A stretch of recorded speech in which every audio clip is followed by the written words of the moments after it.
Assalamualaikum Ibu. Waalaikumsalam. Apa kabar ini? Sehat? Alhamdulillah sehat Bu. Oke. Hari ini kita akan mencoba berdiskusi terkait bagaimana strategi PPDB ya Bu yang mendukung penguatan transisi PAUD SD. Tentunya ini kan karena Ibu sebagai kepala sekolah SD ya, kita akan bahas tentang bagaimana PPDB di SD yang selama ini sudah berjalan.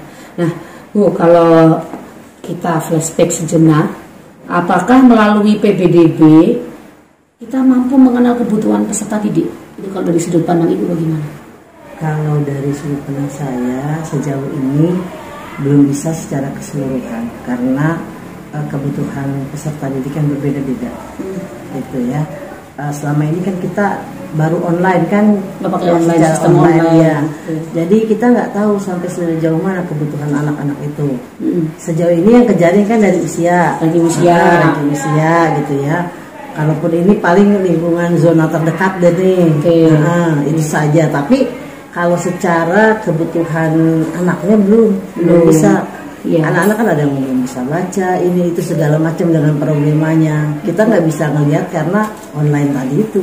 Artinya model PPDB yang online itu belum mampu memfasilitasi kebutuhan dari siswa calon peserta didik itu. Betul. Berarti biasanya kan sekolah ada upaya-upaya itu Bu. Ibu ingat gak di tahun-tahun sebelumnya itu sempat penerimaan siswa baru bukan pakai online, tapi menggunakan tes, ingat ya? Iya, betul. Waktu itu ada. Pernahkah Ibu mengalami masa itu? Ya pernah ada, tapi akhirnya ya itu kasihan juga ya, karena anak itu kan ada yang ketakutan, ada yang begitu datang nangis karena ya itu merasa dia belum bisa baca atau udah grogi duluan, biasanya seperti itu.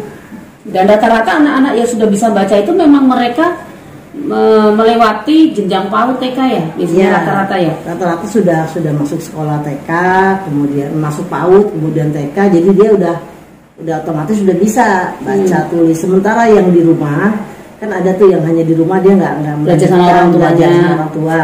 Biasanya akan terbata-bata, akan istilahnya lebih tertatih-tatih dan dibandingkan yang lain gitu. Sosialisasi mereka juga kurang biasanya, karena terbiasa belajar dengan teman banyak dan di rumah sendiri itu juga berbeda ya.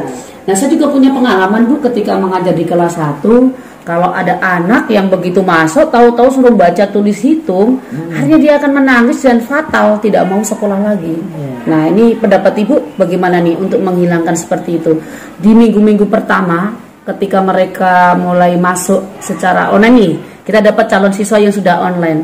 Apa kira-kira pengganti pengenalan calistung dengan kegiatan seperti apa nih?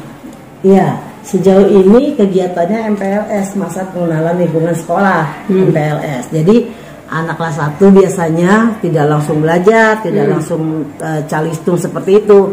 Mereka akan diajak nyanyi, main, kemudian keliling ke kelas-kelas, dikenalkan bahwa ini ruangan kelas 2, kemudian ini gurunya yang kelas 2. Jadi terus muter dari kelas per kelas supaya anak itu mengenal lingkungan sekolahnya dulu. Kan ada lingkungan kelas, kemudian perpustakaan, ada ruang UKS, ada ruang kepala sekolah, semua muter. Jadi sampai ke halaman semua, bahwa untuk memperkenalkan bahwa ini lingkungan sekolah mereka yang baru, supaya mereka bisa lebih cepat beradaptasi. Kemudian dengan cara bermain, misalnya permainannya juga nggak permainan yang sekarang ini kan anak lebih tahunya kan ke handphone, game gitu ya. Jadi kita juga sambil memperkenalkan permainan tradisional kayak ular tangga, kayak main petak umpet, kemudian main tali, terus main gobak sodor yang permainan tradisional yang selama ini mereka malah tinggalkan. Iya, nggak pernah tahu karena taunya ya game yang ada di gadget dan lainnya. Mungkin juga bisa nih permainan tradisional itu kita sambungkan dengan pembelajaran, misalnya mengenal warna, mengenal angka-angka, sambil lompat tali mereka menghitung 1, 2, 3 dengan kelipatan, ganjil, genap, itu juga malah lebih mengajak mereka bermain sambil belajar ya Bu ya. Apalagi anak-anak TK itu kan pengennya dari transisi ke SD itu pengennya masih tidak bisa meninggalkan masa-masa mereka untuk bermain. Iya begitu. Jadi kadang-kadang juga ini Kan kalau di sekolah kita itu kan ada kayak semacam tempat main godak sodor itu kan ada warna-warni. Jadi warna-warni itu sambil diperkenalkan. Betul.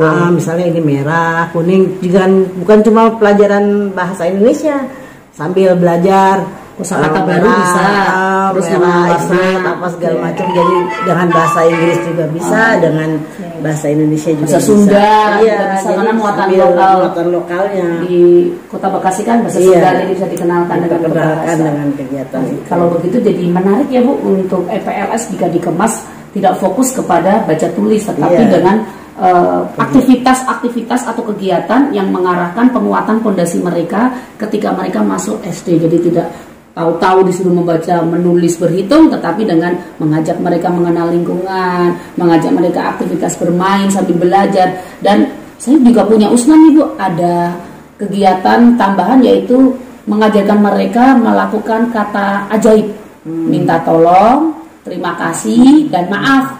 Nah itu penting itu, karena karakter ya selain kita harus memperhatikan dengan secara pengetahuan anak, keterampilan anak, karakter juga harus kita gali kan. Nah, bagaimana nih Bu dengan kata-kata ajaib itu? Membantu tidak? Sangat membantu sekali kegiatan itu ya. Insya Allah mudah-mudahan nanti ke depannya untuk kata-kata maaf, tolong, terima kasih itu bukan hanya jadi hal yang diinikan, tadi hal yang terbiasa. Nah, menjadi kebiasaan, habituasi.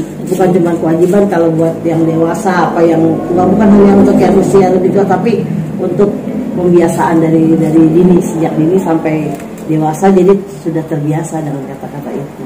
Oke, saya rasa cukup nih Bu diskusi kita. Berarti untuk penerimaan peserta didik baru kita memang tahun depan ini sudah masih online ya, sudah sesuai kita sudah online. Kemudian anak-anak yang diterima juga berdasarkan peringkat usia, dan ketika anak masuk diperkenalkannya bukan langsung ke membaca, menulis, berhitung, tetapi dengan aktivitas-aktivitas yang mengarahkan mereka belajar sambil bermain, mengenal lingkungan, dan mengajarkan mereka pembiasaan karakter-karakter yang baik.